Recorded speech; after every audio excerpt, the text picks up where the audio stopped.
Transcendental Meditation. You know the one, the Maharishi Mahesh Yogi, the Beatles, yogic flying.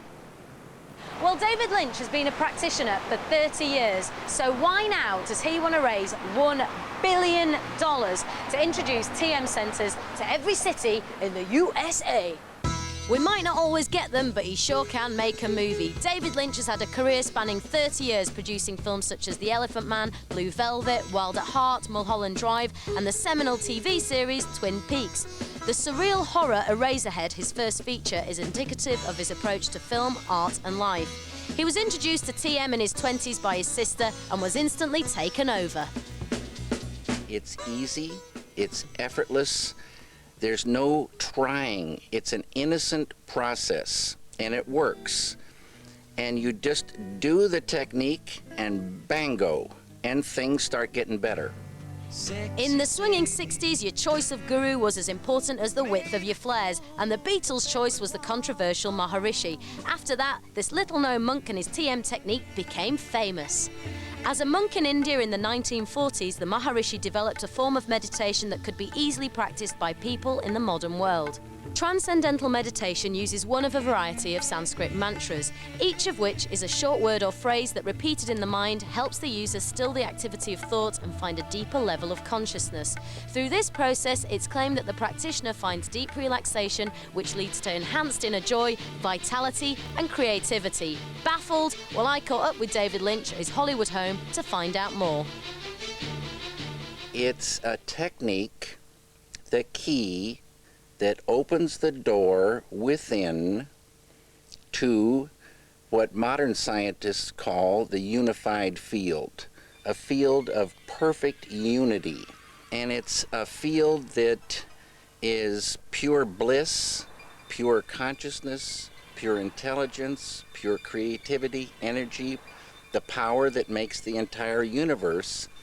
And experiencing this enlivens higher states of consciousness, unfolds the full potential of every human being. And Vedic science from India, the land of the Ved, has always known about this field of pure unity, oneness. The philosophy behind TM has its roots in the Vedic scriptures of India. It's these ancient texts that are at the heart of the TM technique. But it's the power of TM when practiced as a group, like the one he regularly holds at his Hollywood home, that he feels can have a much more beneficial impact. And it's gatherings like these that he wants to set up throughout the US. After the group meditation, I asked some of the practitioners how TM actually works.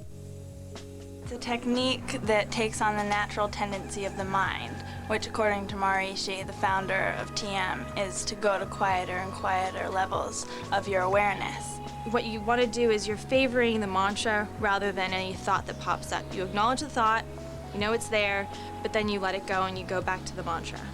And the mantra is actually just a vehicle to take you down to a state where you're experiencing no mantra, no thought, just pure silence. For me, it's that feeling when you wake up in the morning before your alarm goes off and you're in this weird, hazy world between sleep and reality, where you're awake and conscious, but you're seeing things that you could never see if you're fully conscious. That's where you're trying to get to, is that just amazing level where everything is perfect and pure and silent. And for me, just meditating, doing the Transcendental Meditation technique is just a way to get there really fast. It's really efficient. Lynch believes all these experiences are even deeper when people practice the technique together. Because it's a group, it's exponentially more powerful than the same number scattered about.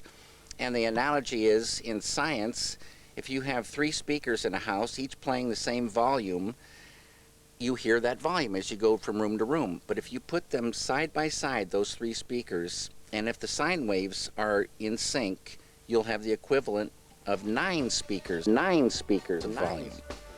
And this is a real thing. Brings peace. Research has been done on the health benefits of TM, but Lynch claims that meditation can fundamentally change society. Maharishi also has brought out this knowledge to bring peace to the world through peace-creating groups. It's been tested 52 times, peace-creating groups in various parts of the world. Every time the group goes, crime and violence reduces in the area of the group. There's a direct correlation. But direct and independently verified each test. That is why $1 billion would enable TM centers to be set up throughout the world and help sustain enough peace-creating groups. The cash combined with a magic formula equals world peace. Easy. Peace can come on Earth by enlivening this field of unity and collective consciousness. And it works. And the formula is the square root of 1% of the world's population. So since there's 6 billion people, the square root of 1% is about 8,000. If there was a group of 8,000 minimum going every day, it would be so powerful. The unified field is powerful. Enliven that, bango.